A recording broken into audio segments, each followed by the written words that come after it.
Bonjour tout le monde, bienvenue à cette conférence de l'histoire. Aujourd'hui, on a le plaisir d'accueillir le docteur Éric Pinault, qui est professeur au département de sociologie de l'Université du Québec à Montréal, qui est aussi membre du Centre d'études sur l'intégration et la mondialisation, le CEIM. Comment vous l'appelez, Éric? Oui, CM, mais je ne suis plus vraiment beaucoup actif là, Ah, mais OK, oui, OK. c'est OK, une vieille c'est bon. photo. C'est bon. Aujourd'hui, Éric va nous parler de l'apport du métabolisme social à l'économie écologique, Ouais, représenter les limites, trouver les verrous et penser la descente énergétique. Ça risque d'être très intéressant et très instructif. On te laisse la parole, Éric. parfait. Ben, c'est ça, je parle surtout depuis plusieurs années maintenant. J'étais à l'Institut de sciences de l'environnement de l'UQAM. Je préside son comité scientifique. Donc, c'est vraiment avec ce chapeau-là que j'arrive aujourd'hui. J'ai une formation de sociologue au deuxième, troisième cycle. Mon premier cycle, c'était en géo. J'étais un peu là-dessus. Il y a d'autres gens autour du Zoom là, qui ont un profil un peu comme ça. Là. J'ai commencé en géographie physique beaucoup.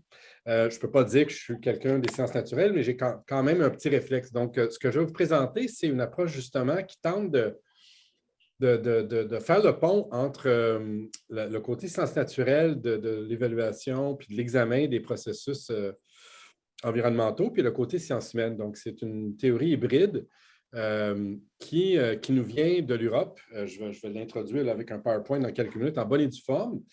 J'ai d'ailleurs partagé déjà avec les collègues là, un PDF là, que vous pouvez distribuer aux étudiants et étudiantes. Là, il y a peut-être des coquilles encore dedans. Je suis désolé, ça fait partie de ça.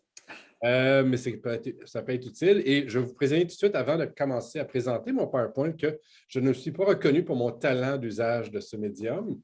Et donc, il est trop chargé, il y a trop de mots, il y a trop de stock. C'est ça. Mais ce n'est pas grave. On va tenter quand même de s'en sortir ensemble. Alors, donc, je vais partager mon écran en cherchant, oui, ça, puis comme ça. Et là, je vais faire ça comme ça. Et normalement, vous voyez ce que je vois. Et Oui. moi, cette petite barre-là, je vais m'en débarrasser parce qu'elle n'est vraiment pas le fun. Voilà. OK. Donc, je vous présente, dans le fond, je vais tout de suite le sauter. Oui, c'est ça. Il faut que je gère ça. Voilà. Ce que je vous présente, c'est à partir d'une petite subvention que j'ai obtenue dont j'avais demandé à Jérôme d'être partenaire, puis la COVID est arrivée, puis on n'a pas eu vraiment le temps de collaborer. Donc, je suis allé un peu toute seule dans ce travail. Synthèse des savoirs. L'idée, c'était d'aller voir ce qu'en Europe, on appelle l'écologie sociale actuelle, contemporaine, qui est des travaux surtout qu'on trouve à Vienne. Donc, cet Institut d'écologie sociale de Vienne, comment eux avaient élaboré une méthode en économie écologique, plus particulièrement, pour comprendre les économies de manière matérielle, c'est-à-dire pour comprendre les processus économiques comme un ensemble de flux biophysiques et de cette manière-là, de pouvoir après évaluer l'impact, examiner les verrous, proposer des modalités de transition vers la soutenabilité. Ces 30 ans de travaux qu'on appelle l'École de Vienne, j'ai mis là, sur le PowerPoint, vous avez le premier papier là, qui est un peu le papier inaugural des travaux de l'équipe qui date de 94-95. C'est donc une approche qui tente d'examiner ce qu'eux appellent les relations écologiques des sociétés. Donc, on regarde la société comme un acteur, comme un agent, et on tente de comprendre comment cette entité qu'on appelle la société interagit avec les écosystèmes, interagit avec les cycles biogéochimiques à travers essentiellement une analyse du métabolisme de cette entité, donc de comment cette entité incorpore dans son fonctionnement de la matière et de l'énergie et en même temps dissipe de l'autre côté ce qu'elle a métabolisé. Mais on s'intéresse aussi, et ça peut-être c'est ça qui va plus vous intéresser finalement, puis j'ai juste une slide là-dessus, mais on pourrait y revenir dans la discussion. Mais ils ont aussi développé ce qu'eux appellent une analyse de la colonisation des écosystèmes par la société. Donc, comment les sociétés humaines se transforment les écosystèmes. C'est une approche interdisciplinaire les deux, le papier que vous avez devant vous, là, Helmut et Marina, Marina, elle est sociologue et Helmut, il est biologiste. Donc, dès le début, c'est une démarche qui implique des biologistes et des sociologues. Et encore aujourd'hui, quand on regarde la composition de l'Institut d'écologie sociale de Vienne, on a des biologistes, des physiciens, des sociologues, des économistes, des politologues. Donc, on a ce mélange entre les deux grandes familles scientifiques. Ce sont des approches qu'on peut qualifier de macro-sociologiques et macro-écologiques. Donc, on n'est pas dans l'analyse de produits d'une entreprise. On est toujours dans les analyses qui s'appliquent à des collectivités et à des territoires. Souvent même, on a des analyses à l'échelle planétaire. En fait, les données que je vais partager avec vous aujourd'hui, issues de leurs travaux, puis de la manière dont moi j'ai retravaillé un peu certaines de leurs données, c'est des données planétaires que je vais partager avec vous. C'est un peu de données sur le Canada. Et c'est aussi des données historiques. Donc, on peut faire des analyses prospectives, on peut faire des analyses conjoncturelles, mais je dirais la force de l'école de Vienne, c'est l'analyse sur le très long terme, donc en millénaire ou en siècle. Moi, ce que je vais vous présenter aujourd'hui, ça va être plutôt des analyses en termes de siècle. On va regarder beaucoup la période qu'on appelle la grande accélération. Cette période-là, à partir des années 50, que plusieurs en sciences de l'environnement considèrent comme l'entrée dans une nouvelle ère géologique qui est encore contestée, là, mais quand même, là, mais cette idée d'anthropocène, je ne vais pas utiliser la notion, je n'en ai pas besoin moi, pour mon propos, mais je vais utiliser la notion de grande accélération, qui est vraiment, qui nous saute d'en face quand on regarde les données là, métaboliques. Donc, cette idée que depuis les années 50, 1950, il y a une modalité de reproduction de la société, une manière que la société interagit avec la planète qui implique une croissance accélérée à la fois de la société et des impacts. Donc, alors, il y a deux grandes approches qui caractérisent cette école que moi, je vous laisse faire dont je voulais faire la synthèse dans cette étude pour le CRSH.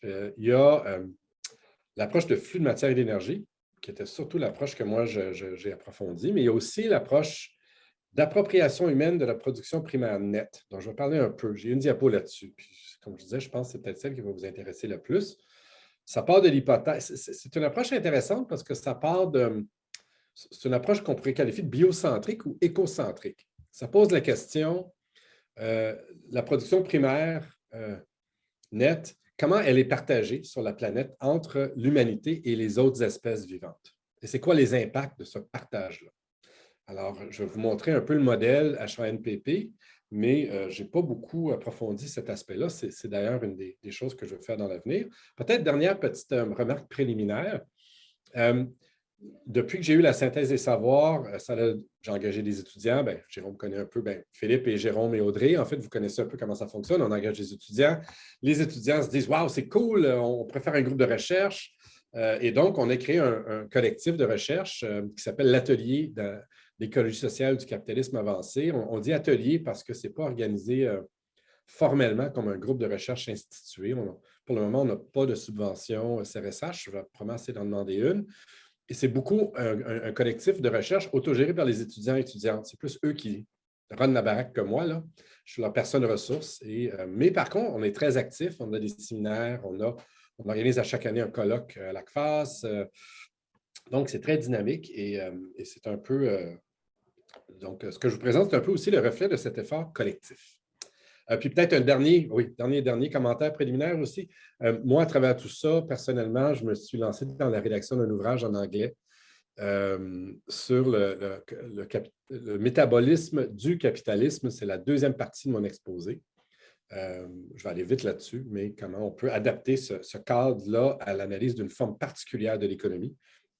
Donc, une lecture particulière de l'économie qui est la lire comme économie capitaliste. Je vais en parler un peu dans mon exposé. Donc là, une demi-heure, à peu près. C'est bon, je vais essayer de m'en tenir à ça. Alors, le langage du métabolisme social. Bon, pour les... Alors là, tout de suite, je veux que... pour les gens qui sont en bio, là, calmez-vous, ce n'est pas un usage exact, précis. C'est évidemment une analogie qu'on utilise, mais une analogie qui a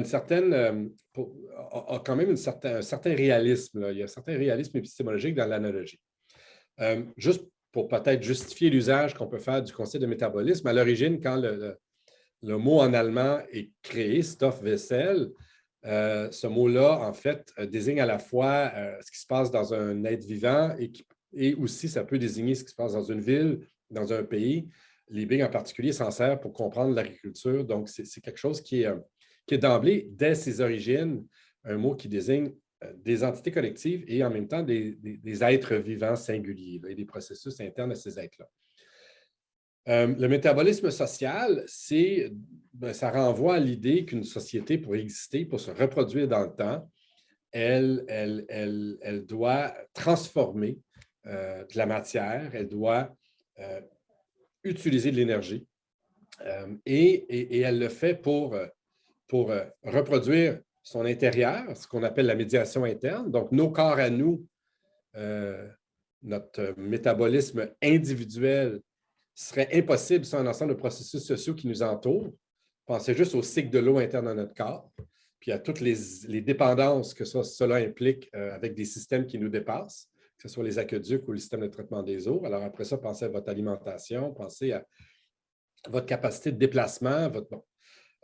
Donc, toutes nos activités sont médiées finalement par des systèmes qui nous dépassent et qui ont besoin de matière et d'énergie.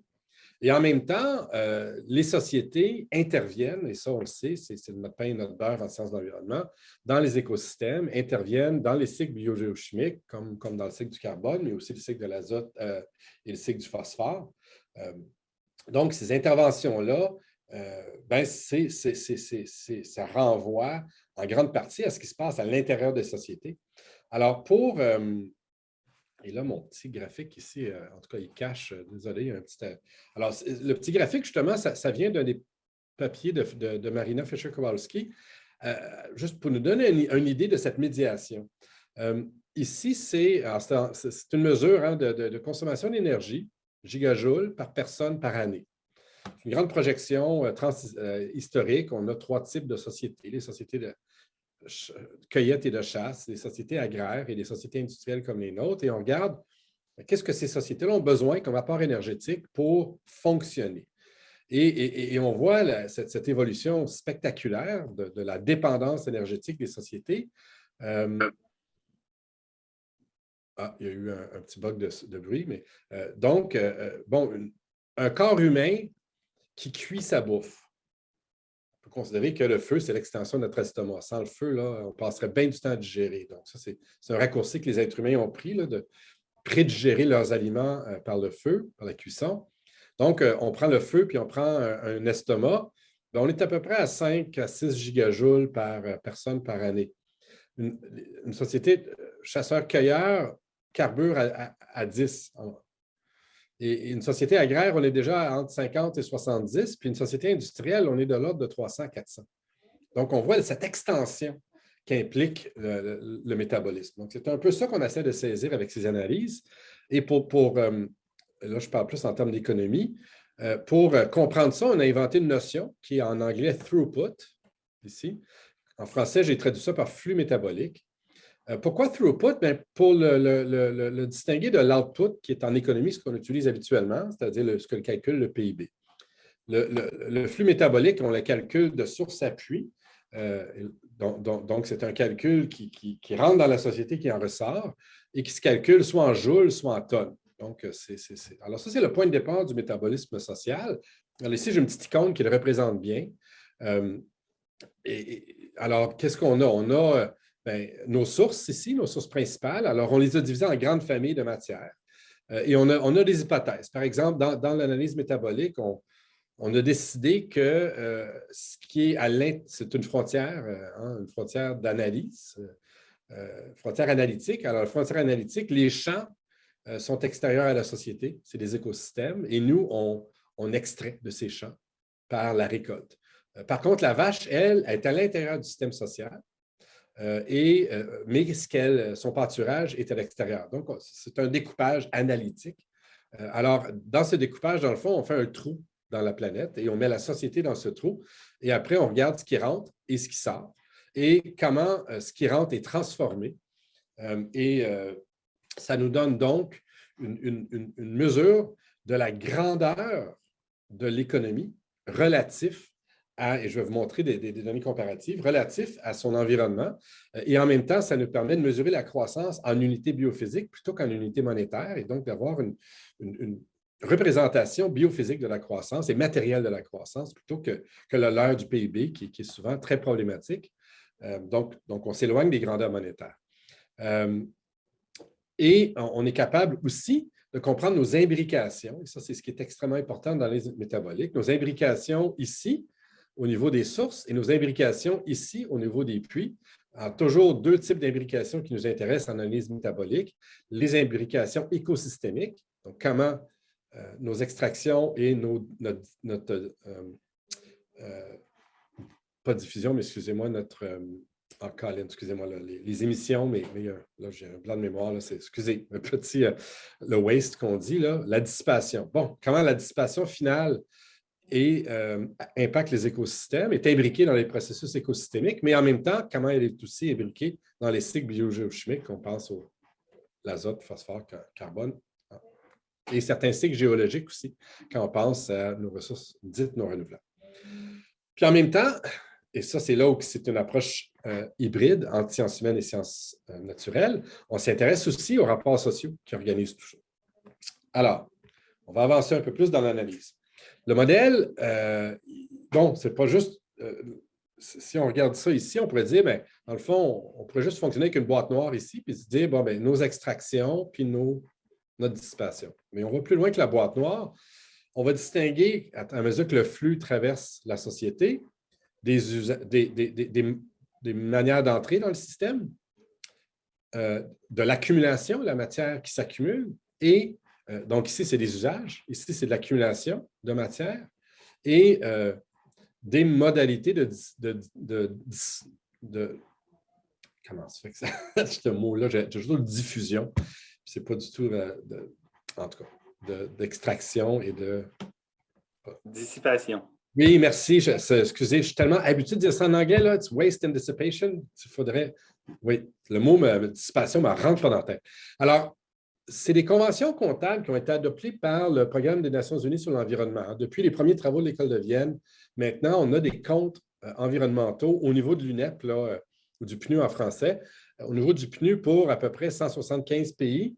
Par contre, les pays eux-mêmes n'ont pas tous intégré dans la comptabilité nationale leur propre compte. Par exemple, au Canada, on n'en a pas. L'Union européenne, en général, c'est réglé, c'est canné, les autres, ils ont ça.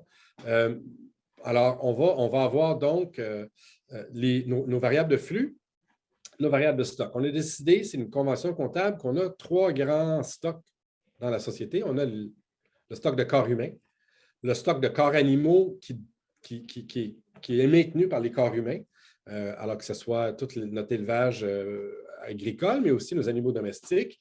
Et finalement, et de loin, ce qui est plus important, cette boîte-là devrait être immense, elle est immense par rapport en termes de masse par rapport aux deux autres.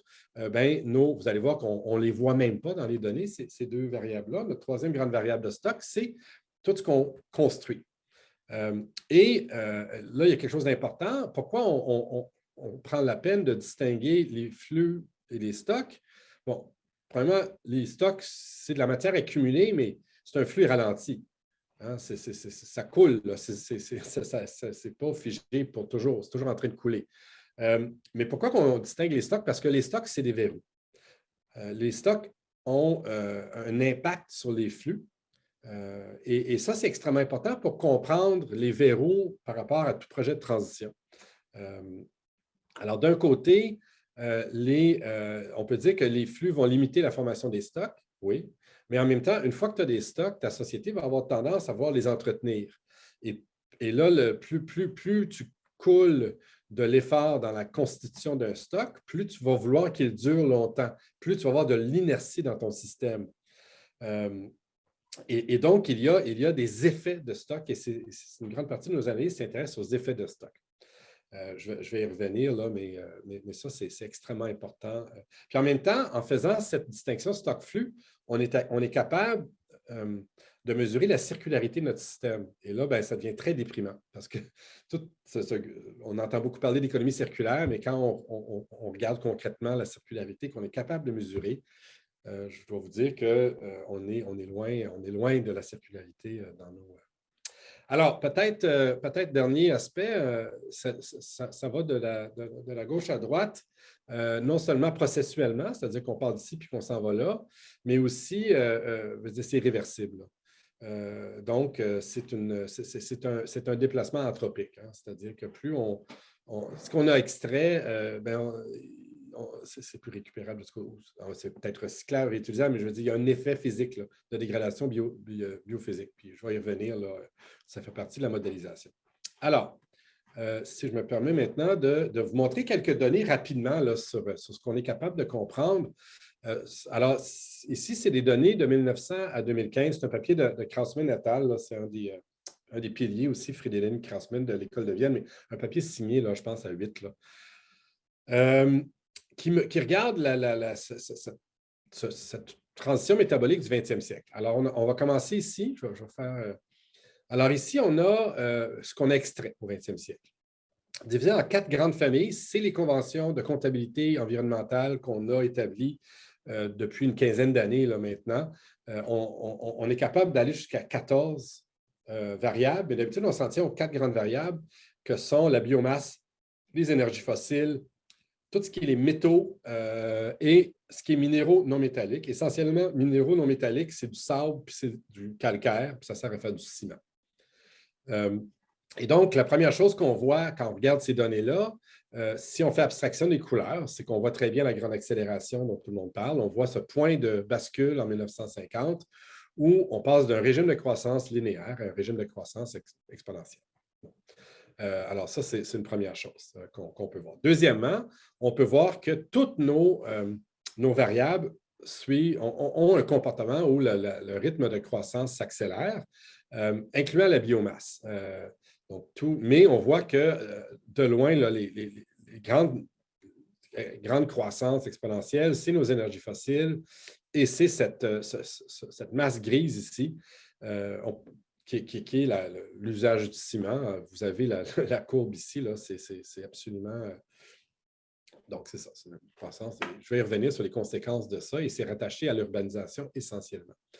Alors, ça nous donne une idée de ce qu'on a extrait, mais aussi, on est rendu à 92 gigajoules par année, ce qu'on a besoin d'extraire planétairement pour fonctionner.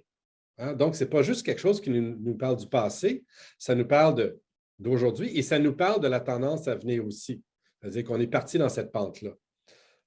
Alors, ici, on a quand même beaucoup d'inertie. Ici, c'est les stocks accumulés nets. Donc, c'est notre addition. Alors, comment on accumule des stocks? Alors, oui, on peut voir qu'il y a des métaux, il y a du bois, du plastique, il y a des briques, il y a des êtres humains, mais c'est complètement invisible. À part les métaux, là, on voit les métaux, les briques, là, mais les êtres humains, puis l'élevage, c'est pas présent en termes de masse. Là. Ce qui est en gros accumulé, c'est nos constructions, nos infrastructures, c'est finalement le béton. C'est ce qui apparaît et les agrégats qui permettent de faire des routes. Donc, en termes de masse, là, et ces agrégats-là, c'est important, et ce béton-là, pour s'en servir, on a besoin d'énergie fossile. Donc, cette bande ici d'exploitation d'énergie fossile, elle est directement reliée à l'expansion. On ne peut pas utiliser du béton sans énergie fossile. Avec une économie qui fonctionne au muscle, à la traction animale, on ne pourrait pas avoir coulé tout ce ciment et changer littéralement la face de la planète. Et après, on est capable de calculer ce qui ressort. Bon, c'est des choses on a mis l'eau, on a mis l'H2O, là, mais en gros, c'est nos émissions ici qui sont... Bon, ce qui est intéressant, c'est en bas ici. Alors, la grande transition, c'est quoi? On peut voir que les énergies fossiles, c'était le charbon, c'est le pétrole, c'est le gaz, ça ne bouge pas beaucoup. L'usage dissipatif de la matière, c'est-à-dire nos engrais chimiques, c'est assez constant. Les résidus miniers, ça, je vais en parler dans quelques secondes. Il y a une grande ironie à cette grandeur-là quand on le calcule en chiffres. Mais en gros, on passe d'une société qui accumule des stocks dans des grands centres urbains. Ça, c'est ce qu'on est aujourd'hui. Et avant, on était une société qui nourrissait les animaux et les mettait au travail. C'est la grande... parce que si on regarde la biomasse, ça peut bouger. Biomasse pour les usages humains, donc ce qu'on mange. Ce qui a beaucoup changé, c'est la quantité de biomasse qu'on donne aux animaux. Et donc, paradoxalement, dans le discours environnemental, on parle beaucoup du véganisme, du végétarisme et de l'impact de l'élevage sur les changements climatiques, sur le méthane, sur le CO2 aussi, sur la quantité d'énergie que ça prend pour nourrir un animal versus nourrir un être humain directement de manière végétarienne. Ce discours-là existe, mais quand on regarde les données métaboliques, on constate qu'on est dans une grande transition où la quantité d'énergie que la société consacre aux animaux est en réduction constante.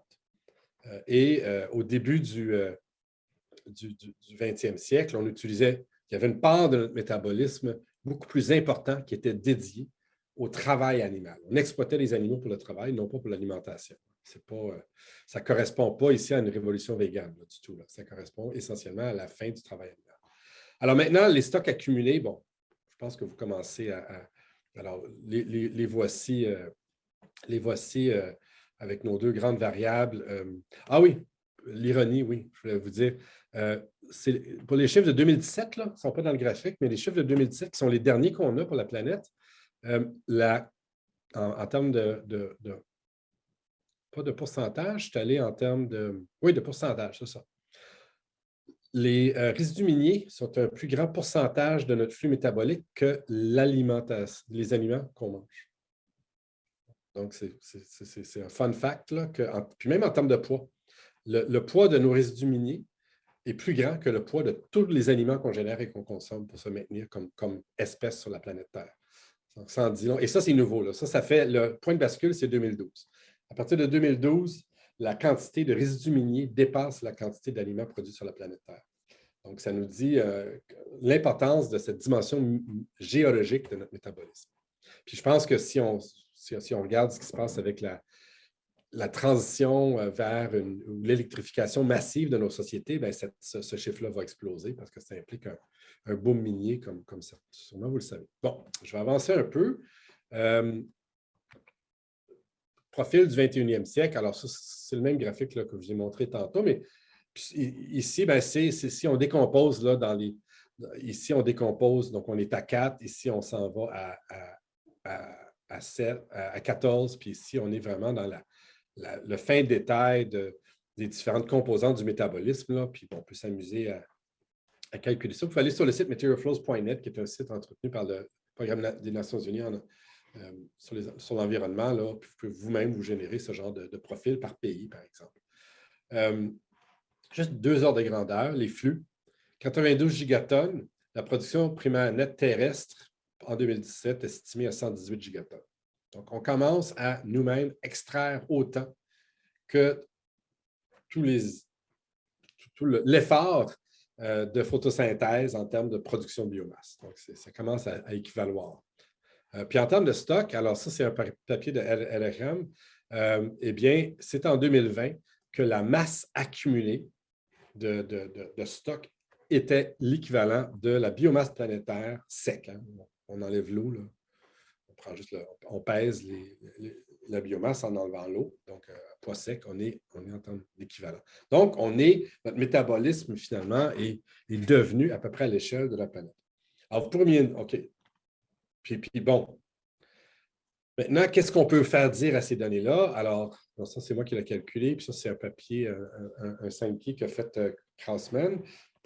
Est-ce qu'il y a du découplage, du couplage? Est-ce qu'on s'améliore? Bien, si on regarde l'extraction en kilos par dollar de PIB mondial, en dollar constant, je crois, de 2012, on peut dire, wow, ça va bien notre affaire. On est passé de 3,7 kilos pour une pièce de PIB en 1900, puis on est rendu à 1,50 $. Continuons, prolongeons la courbe, puis on va se rendre à zéro. Bon, évidemment, c'est impossible, on ne peut pas se rendre à zéro.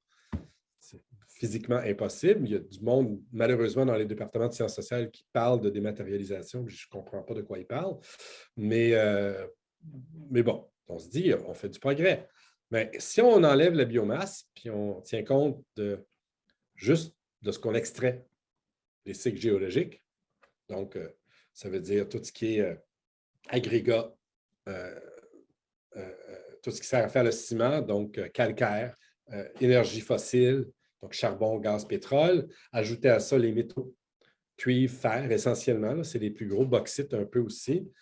Eh bien, c'est constant. Ça prenait à peu près une pièce et 10, excusez-moi, en 1900 pour générer $1 de PIB, puis on est rendu à une pièce et 1.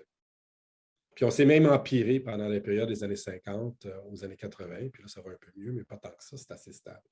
Donc, il y a une espèce de constante géologique de nos économies. On a besoin à peu près toujours de la même quantité de matière extraite pour générer notre richesse. Donc, ce n'est pas vrai qu'il y a une dématérialisation de l'économie.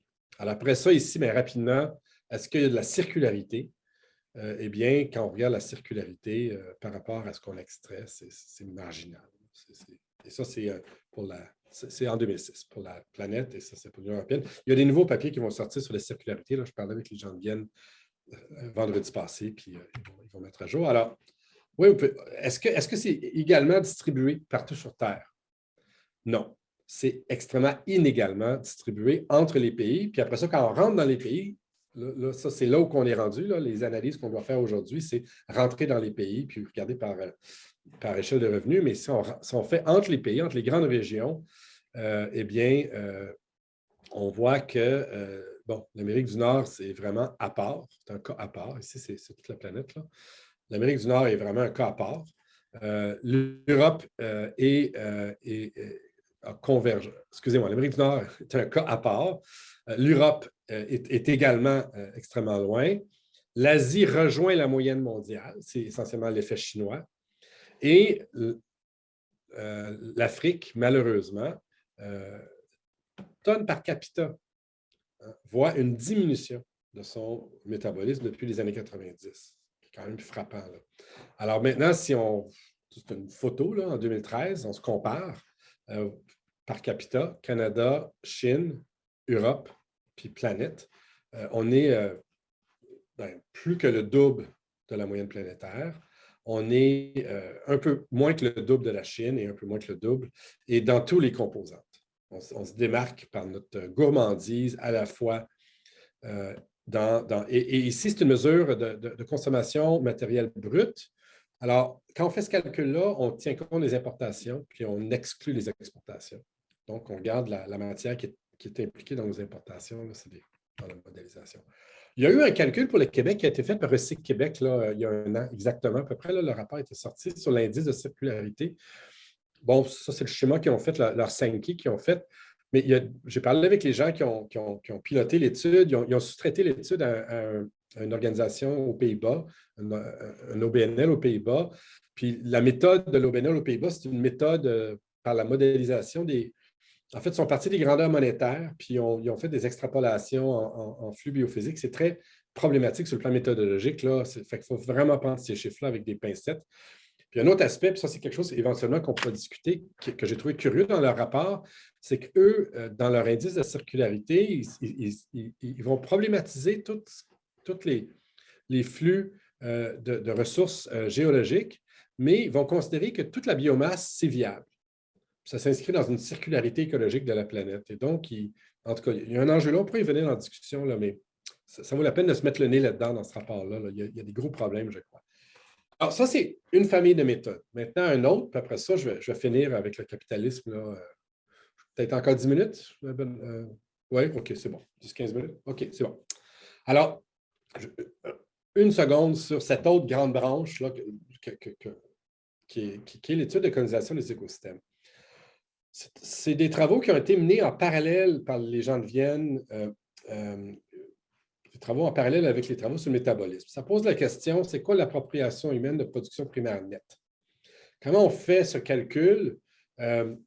On part d'une modélisation de la production primaire nette potentielle d'un territoire donné. Et après, on fait un calcul d'appropriation. Alors, c'est à travers ces variables ici. Et dans le fond, on calcule qu'est-ce qu'on a extrait en récolte. On ajoute qu'est-ce qu'on a empêché comme productivité à travers notre transformation de l'utilisation des terres. Donc, l'occupation des terres, on le sait, a un impact sur la productivité. Alors, soit par l'asphaltage, le bétonnage, soit par l'urbanisation, soit par une monoculture. Alors, ça, c'est très ambigu parce que souvent, justement, les surfaces cultivées par rapport à une surface non cultivée a souvent une production primaire nette plus élevée parce qu'il y a un apport d'engrais, donc une artificialisation de la productivité, finalement. Donc, il y a une espèce d'effet. Mais bref, donc, à travers ces différentes variables, on est capable de calculer la part. Et ce qui est intéressant dans cette mesure-là, c'est qu'elle peut s'appliquer à un territoire.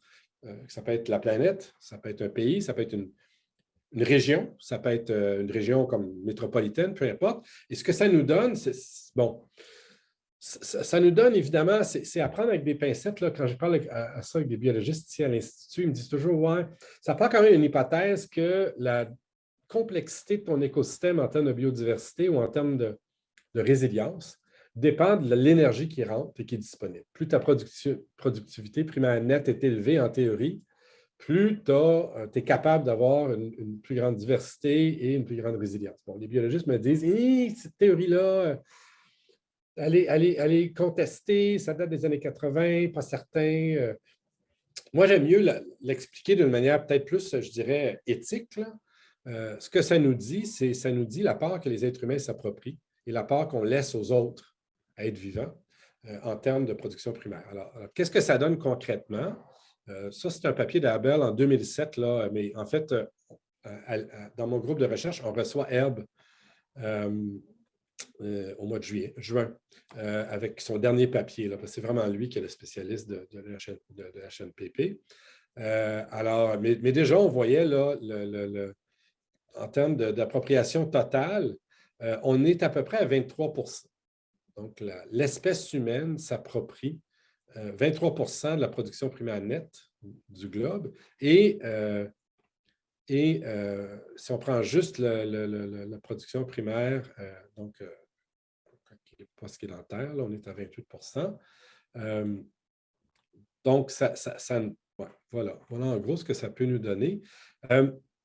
On est capable aussi, et ça, c'est des papiers aussi assez intéressants, de faire un calcul. Si on tombe dans un territoire donné, mettons le Québec, on est capable de calculer la HNPP pour le Québec, mais on est capable aussi d'intégrer à travers des données sa consommation des ménages ou la consommation industrielle, donc nos données métaboliques. On est capable d'attribuer un IHENPP, c'est-à-dire la quantité de production primaire nette appropriée à travers nos importations. Et non pas uniquement celles prises sur le territoire. Et donc, on peut montrer puis après ça, ils sont allés plus loin, les gens ils sont intéressés après ça aux échanges inégaux entre pays, où finalement, certains pays, à travers leurs exportations, exportent cette HANPP et d'autres pays dépendent, d'autres continents, même comme l'Europe, dépendent de l'importation de production primaire nette appropriée ailleurs. Donc, des calculs en termes de distribution et d'appropriation et donc de pression distribuée un peu différente. Donc, il y a là quelque chose d'intéressant. Pourquoi? Je le dis tout de suite, je vais revenir là-dessus à la toute fin. Mais si on envisage la transition, si on envisage une transition énergétique business as usual, c'est-à-dire avec la quantité d'énergie qu'on utilise au Québec en ce moment, là, on est les champions là, sur la planète en termes d'intensité énergétique par capita. Là, on est de mémoire, là, 197 gigajoules. Je ne veux pas dire de bêtises, là, mégajoules, gigajoules en tout cas. On est très haut, on est dans le top 1 %. Eh bien, la manière que c'est envisagé par la CAQ en ce moment, si on regarde leurs documents, c'est deux mamelles. Hein, c'est l'électrification, et ça, c'est une pression sur les métaux. Et la deuxième mamelle, c'est la biomasse, pour faire du GNR en particulier. Et pour développer la filière, pour accompagner le développement de la filière d'hydrogène, parce que l'hydrogène, on veut la développer à partir de l'électrolyse, oui, mais on veut aussi créer des carburants, des carburants électriques. Et pour créer des carburants électriques, il faut combiner du H2 qu'on va obtenir par hydrolyse avec de la biomasse pour faire des biocarburants synthétiques. Et là, en tout cas, je vais y revenir, mais la pression possible sur le territoire, sur la forêt québécoise pourrait être extrêmement importante, puis la pression sur la forêt qui vous intéresse à l'ISFOR en particulier, parce qu'un des gisements qui a été pointé du doigt par le rapport de WSP sur la biomasse et les biocarburants, c'est le gisement de la forêt privée, pas exploité actuellement. Il voit un très grand potentiel dans cette forêt-là. Donc, alors, en tout cas, HNPP pourrait être un outil, peut-être, pour regarder ça. Je finis avec peut-être. Oui, c'est ça. Dernier, puis après ça, je vais vous parler un peu de capitalisme. Peut-être, bon, là, on est dans la description. Hein, on est en train de mesurer. Mais c'est quoi le moteur? Alors, les gens de Vienne ont développé des modèles, deux grands modèles. Un modèle fonctionnaliste. Qu'est-ce qu'on veut de nos stocks et nos flux? On veut des services, la mobilité, une résidence, de l'alimentation. Donc, c'est pensé de manière fonctionnaliste. C'est des fonctionnalités qu'on cherche. Et donc, on va parler d'un nœud, d'un nexus flux stock service. Ça a été critiqué, ouais, c'est un peu fonctionnaliste, c'est peut-être plus compliqué que ça. Alors après ça, on s'est dit, mais peut-être qu'on pourrait plutôt parler de pratique sociale. Le fait qu'il y a un stock comme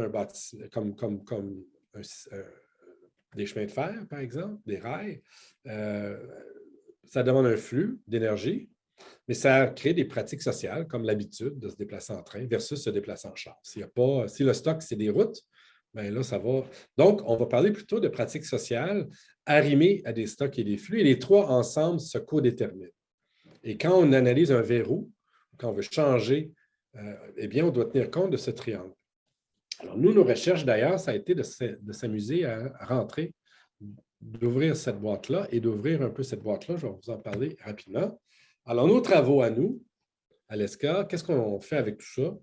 Bien, premièrement, on a fait une synthèse puis on diffuse. On parle de ces méthodes-là. Ça, c'est important. On dialogue avec les gens de Vienne. On a des séminaires avec eux. On va faire quelques recherches sur le Québec et le Canada. Puis, on contribue à travers notre usage de ces données-là, puis le fait que une des caractéristiques de l'ESCA, c'est son engagement. C'est un collectif où les gens sont très engagés dans le mouvement environnementaliste, dans différentes.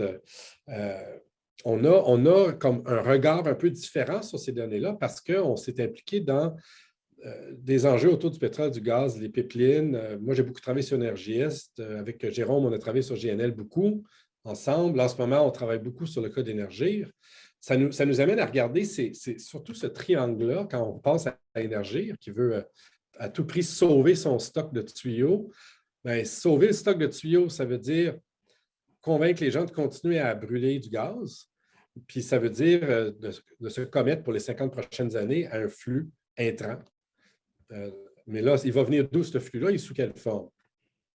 Alors, ça nous a amené à peut-être faire une contribution critique à cette école-là, à l'école de l'écologie sociale, à l'école de Vienne. Premièrement, on trouve que leur modèle, pour théoriser la société, mais là, à l'ISFOR, il ne faut pas approfondir ça, là, mais on trouve leur modèle sociologique vraiment trop béaba, puis on trouve qu'il faut aller plus loin. Justement, ils n'ont pas d'outils en ce moment pour analyser les verrous économiques. Quelque chose comme un pipeline. Ils n'ont pas de. Alors, ils n'ont pas. Alors, on a trouvé, nous, que de parler de capitalisme, c'était peut-être une bonne manière de s'intéresser au verrou économique. Je vais y arriver dans quelques minutes. Là. Puis, je vais finir avec ça. Puis, nous, on a décidé de contribuer par le développement de puiser dans les théories de la croissance capitaliste.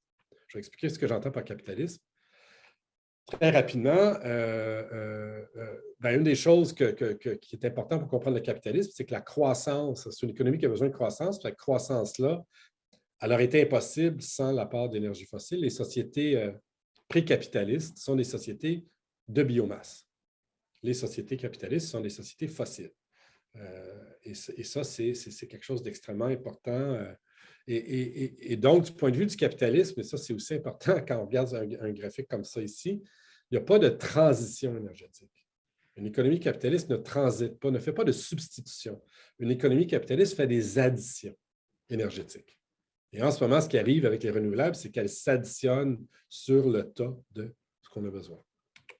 Bon, cette slide-là est complètement antipédagogique, mais c'est juste, elle sera là distribuée aux étudiants et étudiantes qui le veulent, mais dans le fond, quand on parle de capitalisme, il y a toutes sortes de définitions qu'on peut en donner. Ce qui est important, c'est l'orientation par le motif de profit.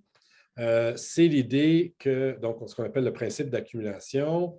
La croissance, c'est un impératif, ce n'est pas un choix. Cette croissance-là repose sur des assises biophysiques, puis il y a des asymétries de pouvoir dans le capitalisme. C'est un papier qu'on a fait à 30 auteurs à peu près. On s'est posé cette question des limites planétaires du point de vue de l'analyse du capitalisme. Alors, pour rentrer un peu rapidement dans le modèle, comment on a repris tout ça, puis on en a fait une théorie critique un peu du capitalisme, mais on est parti d'un modèle que Jérôme doit bien connaître, le modèle économique du flux circulaire, où il n'y a pas de matérialité. Puis on s'est dit, non, ça ne se peut pas, là.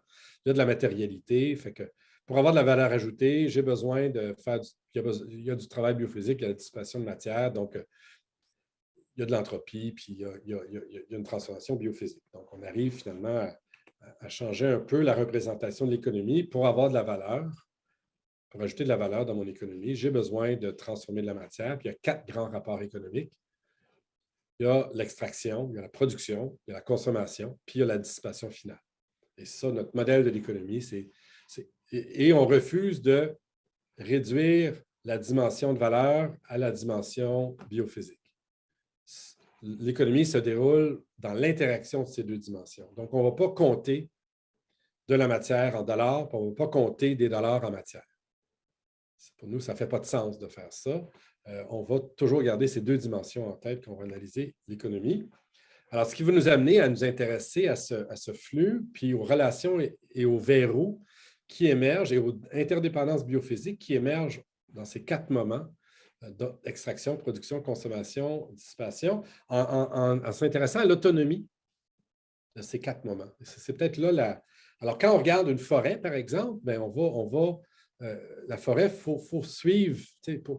Quand on coupe un arbre, il faut comprendre l'entièreté de ce cycle. Alors, quand vous regardez ça, dans le fond, la métaphore la plus, je dirais, si vous avez déjà vu une analyse de cycle de vie, ça ressemble un peu à ce qu'on fait dans une analyse de cycle de vie, sauf que plutôt que de l'appliquer à une entité, nous autres, on l'applique à la société. Bon, très rapidement, là, parce que là, je ne veux pas trop, mais à l'intérieur de chaque boîte, on a des stocks, on a des activités humaines et on a des flux de matière et d'énergie qui sont interreliés. Ici, on a du travail, c'est des emplois. Les stocks ici, c'est des actifs capitalisés. Les entreprises tiennent à leurs actifs capitalisés, elles vont tout faire pour les défendre. Pas vrai qu'une entreprise va décider que son usine, que son système de production, que ses machines, que ses tuyaux, que sa raffinerie, demain matin, on casse ça parce qu'on se convertit dans une transition énergétique. Elles vont tout mettre en œuvre pour protéger leurs actifs capitalisés. Et les syndicats vont tout mettre en œuvre pour protéger les jobs. Fait qu'on a beaucoup d'inertie de ce côté-ci dans notre système. Et des jobs et des actifs capitalisés dépendent d'un flux. Hein, c'est ce que je vous ai présenté au tout début de mon exposé, là. Quand on dit que les flux et les pratiques sociales médiatisent, que les stocks et les pratiques sociales médiatisent les flux, c'est concret, là. Ton usine et tes jobs, ils ont besoin de cet apport de matières premières. Ton usine de sciage, elle a besoin, elle aussi. Les jobs puis l'actif de l'entreprise dépendent. Donc, il y a ces interdépendances socio-biophysiques ou socio-écologiques qui sont bâties dans mon système. De ce côté-ci du graphique, on est plutôt dans le domaine, non pas du travail, mais de la consommation. Alors, on a la consommation en tant que telle, qui implique toujours apport d'énergie de matière, qui implique des activités qui ont fait l'objet qui relèvent d'habitude, qui fait déjà d'attente. Je m'attends à pouvoir prendre l'avion pour aller en Floride 2 fois par année ou aller en République dominicaine. Je m'attends à ce que quand je branche mon blender dans le mur, il y ait du courant. Je m'attends à ce que quand j'allume mon barbecue, il y a du gaz, sinon je déprime. Et j'ai investi dans un barbecue, j'ai investi dans une tondeuse, j'ai investi dans un char, j'ai une maison, puis j'ai regardé Ricardo, puis Ricardo m'a expliqué que si je n'avais pas un poêle au gaz, j'étais vraiment le plus nul des nuls. Fait que je me suis mis un poêle au gaz, même si c'est complètement inutile. Puis là, je sens que je suis un grand cuisinier parce que je cuisine avec une flamme bleue. Puis je regarde la télé, tout le monde fait ça, fait que moi aussi, je vais le faire. Donc, je me suis branché sur le réseau d'énergie. C'est bien important. Donc, et puis si on me dit que dans 10 ans, il faut que je me débranche, je vais me révolter, puis je vais voter pour le parti politique qui va me protéger, qui va protéger mon poêle au gaz, puis qui ne va pas m'enlever la liberté de pouvoir être un Ricardo moi-même. Donc, vous comprenez, là, je caricature, mais c'est pour montrer ces inerties. Puis finalement, et ça, c'est vraiment intéressant, on s'est mis le nez dans la capitalisation de la frontière dissipative de la société. Là, je viens de dire quelque chose d'hyper technique, là, mais dans le fond, à l'origine, il y avait trois grands modèles. Il y avait l'égout. Quand une ville se donne un réseau d'égouts, elle vient de capitaliser la frontière dissipative. Puis tu vas la rentabiliser, ton égout, parce que ça coûte cher installer un système d'égout. Quand tu te fais une grosse cheminée, puis tu mets un feu dedans, un incinérateur, ou quand tu mets une cheminée sur une usine, tu viens de capitaliser une frontière dissipative, la frontière des émissions. Tu t'arranges pour que la boucane, elle ne soit pas dans la ville, qu'elle aille loin dans le ciel. Cette même logique-là, on la voit dans le pot d'échappement. Plus tu investis dans une technologie, on s'est intéressé à un moment donné au scandale du Dieselgate, le fameux Dieselgate. On s'est dit, mais c'est comment expliquer avec ce modèle-là le Dieselgate? Ben, les Allemands ont investi dans l'espoir éventuel qu'ils ont trouvé en R&D d'un pot d'échappement qui permettait d'éliminer les NOx.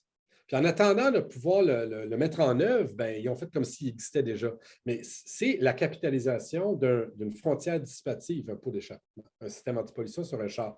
C'est aussi comme ça qu'on a pu expliquer l'espèce de, je ne sais pas si vous avez vu ça là, sur les Subaru, mais le PZEV, là, Partial Zero Emission Vehicle, qui est un oxymoron complètement débile, mais c'est exactement cette capitalisation de la frontière dissipative. Le compostage, le recyclage, les incinérateurs et, bon, le dernier, c'est l'enfouissement. L'enfouissement aussi. Donc, on s'est intéressé à l'autonomie et aux entreprises qui coulent du capital. Waste Management Incorporé, qui est une multinationale des sites d'enfouissement, elle investit massivement dans cette frontière dissipative. Mais l'autre chose qu'on a découvert en regardant ça, c'est que la frontière entre là et là, c'est aussi souvent inclus dans, c'est pas moi qui décide de jeter mon téléphone que j'ai ici, là. C'est pas moi qui décide il va mourir à un moment donné. C'est l'entreprise Apple qui a décidé comment et quand il va mourir. Fait que ce travail à la frontière dissipative, en tout cas, intéressant. Donc, c'est ce que je viens de vous expliquer. Alors, c'est le résumé de tout ce que je viens de vous dire. Et là, puis je ne vais pas le lire, là, mais il y a plein de travaux sur ça. Alors, ça, je ne vais pas les résumer. Ce qu'elle nous amène à dire quoi? On part d'un processus économique défini par l'accumulation. Puis, une petite particularité, là, l'accumulation, pour nous, elle est de type monopolistique. C'est un petit détail, là, mais notre modèle, c'est la grande entreprise. Ce n'est pas la petite entreprise, la petite PME prise en concurrence. Là. Nous autres, c'est le modèle d'accumulation, c'est basé sur les Walmart, sur les General Electric, sur les GM, sur les Apple. C'est ça le modèle. C'est des entreprises qui ont des comportements très particuliers. J'ai plein de diapos plus loin que je ne vous présenterai pas sur les implications de ça. Mais entre autres, ça veut dire qu'on a une architecture inégale avec des zones d'extraction, des zones d'absorption. En tout cas, c'est ça. C'est des grandes entreprises multinationales. L'accumulation se matérialise en stock et en flux. Les salariés, dans notre modèle, dépendent du marché pour subsister et ce marché-là est contrôlé par les entreprises qui accumulent. Ça, c'est important. L'État soutient cette croissance, cette accumulation pour des raisons de stabilité politique. Et donc, on voit émerger de ce triangle entre capital, travail et l'État, ce qu'on appelle une coalition de croissance, où la croissance économique est vue comme progressiste et la manière dont on va résoudre nos problèmes. Et donc, devant les problèmes d'extraction ou de dissipation, la réaction d'une société de croissance, ça va être de vouloir plus de croissance pour régler le problème. Et là, ça nous amène à nous intéresser à, par exemple, la capture et le stockage de carbone, tout le buzz autour de l'hydrogène, comme des réactions types d'une société de croissance confrontée à un mur écologique et qui réagit en disant qu'il faut plus de croissance pour régler le problème. Ça, c'est les recherches qu'on est en train de mener en ce moment. Alors, je vous en parle rapidement, là, mais bon, évidemment, on aimerait pouvoir faire une analyse métabolique pour les 4 relations économiques pour le Québec, de modéliser. On aimerait rentrer une distinction des stocks, un peu comme j'ai fait ici, là, selon, c'est-tu des actifs capitalisés par les entreprises productives, des actifs capitalisés par les entreprises extractives? Ce n'est pas la même dynamique. J'ai eu à travailler sur Castor dernièrement, là, à cause de la loi de la CAQ pour sortir le Québec des hydrocarbures. Là, je travaille. Donc, c'était intéressant de voir comment eux capitalisaient leurs actifs. Ici, la propriété d'un ménage, de son poêle au gaz, ce n'est pas la même chose. Donc, comment la relation sociale à la propriété change la nature des stocks et a un impact sur la manière dont ils existent et ils croient. On veut après ça modéliser les effets des stocks flux. Aussi, comme faire la différence dans les verrous capitalisés, donc mettons une usine, un pipeline, puis les verrous qu'on pourrait qualifier d'institutionnalisés, une job, une attente en termes de service public, l'existence d'une infrastructure qui crée des comportements qui organisent l'espace, comme par exemple une autoroute qui organise une banlieue. Puis éventuellement, ça serait intéressant de modéliser ça en fonction de différents scénarios de transition. Un scénario business as usual où on tente de reproduire le système énergétique qu'on a aujourd'hui, puis un scénario de descente métabolique avec une forme d'autographie dedans. C'est un côté. L'autre côté des recherches, puis je suis vraiment rendu à la fin, là, ouais, c'est ça. Ça serait intéressant d'utiliser l'outil HANPP pour examiner la demande en biomasse dans les scénarios de décarbonisation. Ça pourrait être un outil intéressant. C'est quoi l'état actuel de la HANPP au Québec? On ne le sait pas. On n'a pas de modèle. Je sais que, Jérôme, vous avez travaillé un peu sur le secteur agricole, mais vous n'avez pas, me semble, en tout cas, tu reviendras dans la discussion. Je ne pense pas qu'on a. Puis, on n'a pas Puis, de regarder après ça les scénarios, comme par exemple le scénario du rapport WSP là, sur l'offre technique de biomasse pour faire du GNR au Québec, qui va mettre beaucoup de pression sur la forêt du sud du Québec et beaucoup de pression sur les résidus forestiers, mais en tout cas, ça, c'est un autre. Puis finalement, ça serait intéressant de faire des analyses en termes de HANPP, c'est-à-dire pour une région comme Montréal, c'est quoi la quantité de production primaire nette appropriée par l'importation de matières dans la région et d'où ça vient. Est-ce que ça vient juste du Québec, ça vient d'autres continents, puis comment finalement, pour diminuer peut-être, pour voir comment rendre ça plus soutenable, comment agir sur... ça permet de cadrer d'une manière, je crois, intéressante, à la fois tout le débat sur l'agriculture urbaine et aussi le débat qu'on a sur le secteur de la construction, puis comment on pourrait le verdir en intégrant plus de biomasse dans les bâtiments. Ça permettrait en tout cas, d'examiner ça. Ouais, voilà, en gros, ce que je voulais partager avec vous. On a fait un rapport, le métabolisme social, un cadre d'analyse pour vivre collectivement avec les limites. C'est le rapport de synthèse. C'est les étudiants de l'ESCA qui l'ont écrit. Moi, j'ai signé à la fin, j'ai révisé tout le rapport, mais il faut aller le chercher sur le site de l'ESCA. Et vous pouvez aller voir nos événements. Voilà, c'est ce que je voulais présenter parce qu'après ça, je vais arrêter de partager mon écran. Excusez-moi, c'est pas ça que je voulais faire. Je cherche ma fenêtre de contrôle. Arrêtez de partage. Voilà. Bon, ben. Merci beaucoup. Merci beaucoup, Éric. C'était en effet très instructif et je dois dire que personnellement, ça me sort de ma zone de confort. C'est clair. C'est clair. Mais écoute, c'est aussi à ça que ça sert, hein, nos conférences. On ne veut pas juste réapprendre ce qu'on sait déjà. Puis, il y a des choses vraiment intéressantes qui sont sorties. Puis, je vais demander, tout de suite aller voir dans la salle s'il y en a qui ont des questions pour Éric. Prenez votre temps aussi de... Oui, là, je vois mal. Est-ce que Audrey, je ne sais pas si... OK. Oui, il y en a une première question de Jérôme puis Audrey. OK. Vas-y, Jérôme. Oui, merci, Éric. C'était vraiment très intéressant. Puis je vais te partager notre article qu'on avait fait sur le métabolisme social du secteur agricole dans le dernier siècle et demi. Là. On est un petit peu dans... C'est celui-là, oui, c'est ça. C'est celui-là que oui, puis je ne l'ai pas, justement. Je me suis dit, Jérôme, il a fait ça. Oui, c'est ça. Ouais. Puis, oui, ma question, c'était parce qu'il y a de la recherche qui est plus théorique, puis tu la présentes vraiment bien, puis c'est très frappant comme conclusion, puis comme intuition qu'on devrait avoir comme société. Mais des fois, pour faire un maillage entre le politique, le corporatif, on a besoin d'indicateurs. Hein. Puis, tu as sûrement suivi les chantiers là, du G15+, ou sur la refonte des indicateurs. Pour toi, ce serait comment, là, tu montrais comment essayer de rejoindre valeur et entropie dans une perspective économique.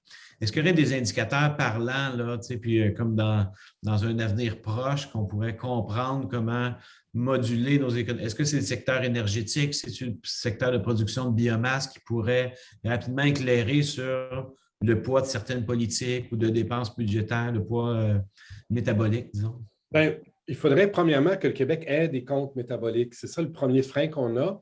C'est que quand j'ai parlé avec les gens de Recyc Québec, il faut que j'arrête la caméra là. T'es là, tu as bougé dans mon écran. Mais quand j'ai parlé avec les gens de Recyc Québec, ils m'ont dit qu'ils étaient pour faire leur indice de circularité aux 5 ans. Et en plus, sous-traiter à une firme externe avec un modèle, je dirais, assez boiteux, là. Donc, je pense que déjà, si l'ISQ pouvait créer ces comptes. Après ça, on pourrait avoir des indicateurs de base comme l'extraction domestique par dollar dans le PIB pour pouvoir regarder ce que notre économie doit extraire pour créer les jobs qu'on veut avoir. Après ça, on pourrait avoir des données de consommation matérielle domestique où là, on intègre les importations, puis on est capable d'avoir par habitant, par dollar de PIB. Après ça, on pourrait décomposer par secteur. Donc, on pourrait avoir, je crois, un meilleur, puis on pourrait savoir, après ça, on est capable de mettre des poids, mettons, environnementaux d'impact, des poids d'impact sur différentes dimensions de notre flux métabolique. Tu sais, ce n'est pas la même chose de couler du béton que de couper des arbres. Donc, mais déjà, on aurait un portrait plus clair. Alors, pour moi, ça serait déjà d'avoir ça, là, ça serait tellement important. Et donc, moi, ça serait comme une priorité. Oui. Je te dirais, je commencerais juste par ça, là. Après ça, on a les indicateurs sur la consommation énergétique, là. Il faut les mettre en perspective. Il faut se regarder à la lueur de d'autres sociétés pour voir qu'on est. Bon, toi, Jérôme, je sais que tu connais les données, là, mais peut-être pour les autres qui connaissent moins, là, mais un graphique XY, là, ça ressemble à une banane, là. Si tu mets énergie d'un bord, puis un indicateur de bien-être, whatever, là, PIB par capita, indice de développement humain, prenez l'indicateur que vous voulez, vous allez avoir une belle banane. Ça veut dire quoi la banane? Ça veut dire que tu as une immense amplitude de consommation d'énergie qui n'a rien à voir avec le climat parce que l'Islande est en bas. Pas l'Islande, excusez-moi, là. Donc, c'est pas l'Islande, c'est plutôt l'Allemagne est beaucoup plus bas, puis le Québec, on est vraiment en haut. Donc, ça met en perspective la naturalisation qu'on a faite de notre consommation d'énergie. Et ça, pour moi, c'est un indicateur important. Bon, ça fait sens. Je vais peut-être arrêter parce qu'il y a d'autres questions, là, mais je vais juste finir sur cette idée-là. Puis décomposer, on lisait un peu les données, mais commencer à bien décomposer notre consommation énergétique pour les usages qu'on en fait, pour comprendre. OK, ça fait peut-être sens, par exemple, que le Québec brûle beaucoup d'énergie pour transformer l'aluminium parce que c'est la planète Terre, on a peut-être un des endroits que ça vaut la peine de faire ça. Mettons. Mais ça ne vaut peut-être pas la peine de chauffer le dehors comme on fait. Ça ne vaut peut-être pas la peine de. Donc, je pense, ça veut dire des bâtiments qui ne sont pas performants, là. Donc, je pense qu'il y a une. Au niveau de notre consommation énergétique, une mise en perspective qui serait importante à faire. Puis bon, ça, je pense que c'était dans le G15. Dans les indicateurs de G15, vous avez priorisé quand même. Je n'ai pas pu faire partie de la démarche, je n'ai pas le temps, mais il me semble que vous avez priorisé les analyses à la consommation, pas juste à la production, pas le GES, pour les autres indicateurs, là. Ça me semble extrêmement important aussi, là, parce que, ouais. Mais je te dirais, des comptes environnementaux complets, ça me semble être comme le b.a.-ba, là. Parce que là, on ne voit pas, on ne voit rien. On est aveugle. Même le Canada n'en a pas. Merci beaucoup. Audrey? Je pense que ça rejoint un peu ma question. Moi aussi, ça me sort de ma... Merci pour la présentation, Éric. Ça me sort beaucoup de ma zone de confort. Je comprends un peu les principes théoriques, mais moi, quand je regarde, en tout cas, beaucoup de ta présentation, je me dis comment on quantifie tous ces flux et ces stocks-là. Puis j'aimerais ça que tu parles un peu du défi de passer un peu de cette théorie-là à la quantifier. C'est comme on arrive avec des chiffres. Je retourne dans mon PowerPoint, puis j'avais une slide là-dessus que j'ai simplement pas partagée. mais c'est le slide de la modélisation. Voilà. Est-ce que vous voyez ça? OK, bon. Ça ici, on l'a. C'est juste ça qu'on a comme données. C'est-à-dire qu'on est capable, pour à peu près 170 pays, d'avoir accès puis ça, c'est le soleil que je vous ai montré tantôt, que je vais remonter vite. Là. Ayez pas mal au cœur, l'écran va bouger vite.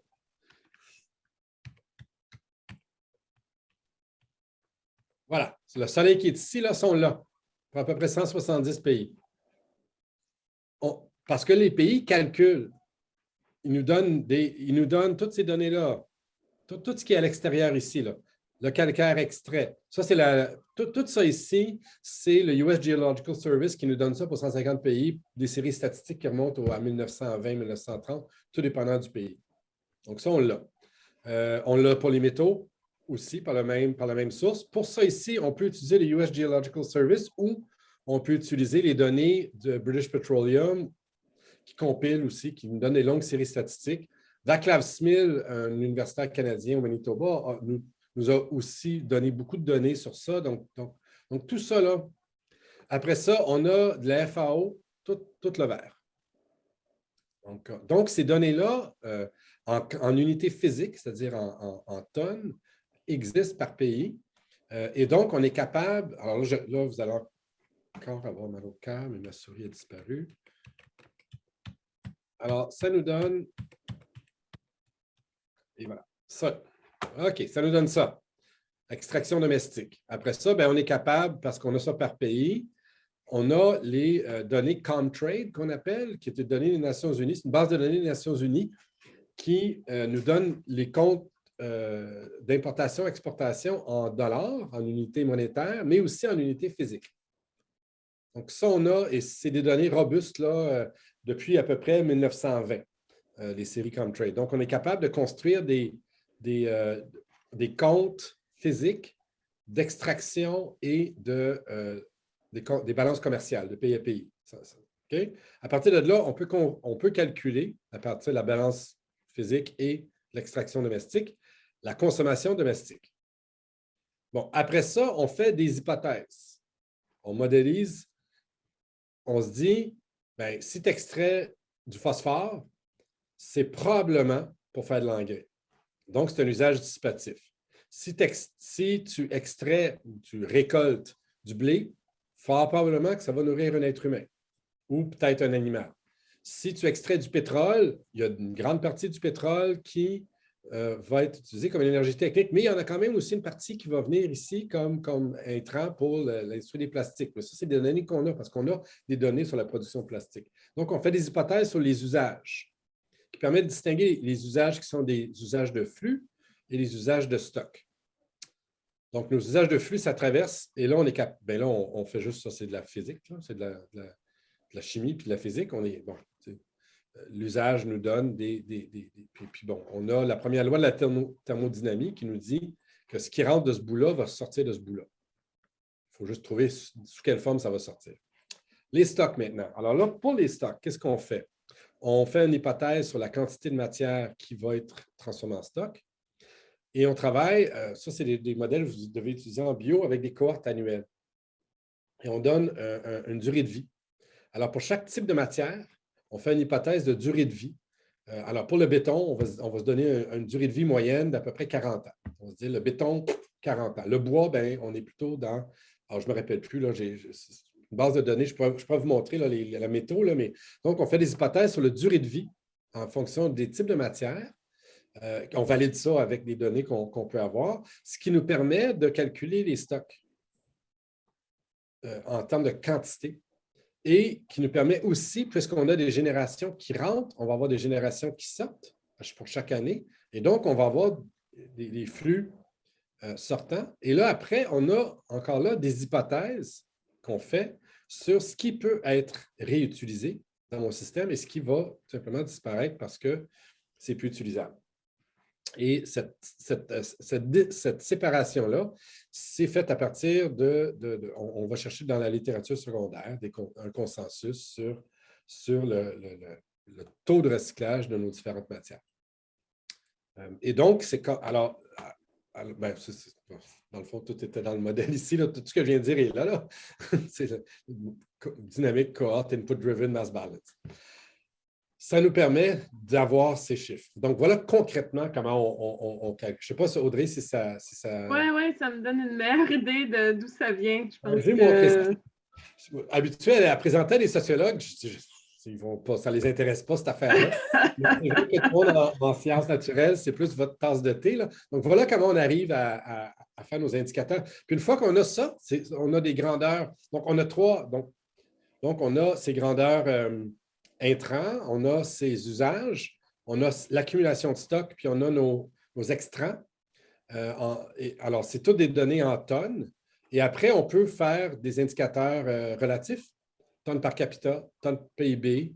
On peut faire des indicateurs par importation, par exportation, etc. J'en ai plein, là. Je ne sais pas, là. Mettons, pour $1 d'importation américaine de la Chine en 2017, il y a 27 tonnes de matière dépensée en Chine. C'est un indicateur. Je calculais ça là, il y a un mois là, pour un papier. Là. Bon, ça, c'est à travers ces données-là qu'on est capable de montrer ça. Là. Pour le Canada, c'est moins pire. C'est une tonne d'importation chinoise égale 6 tonnes là-bas. Mais quand même, hein, votre iPhone, il pèse lourd.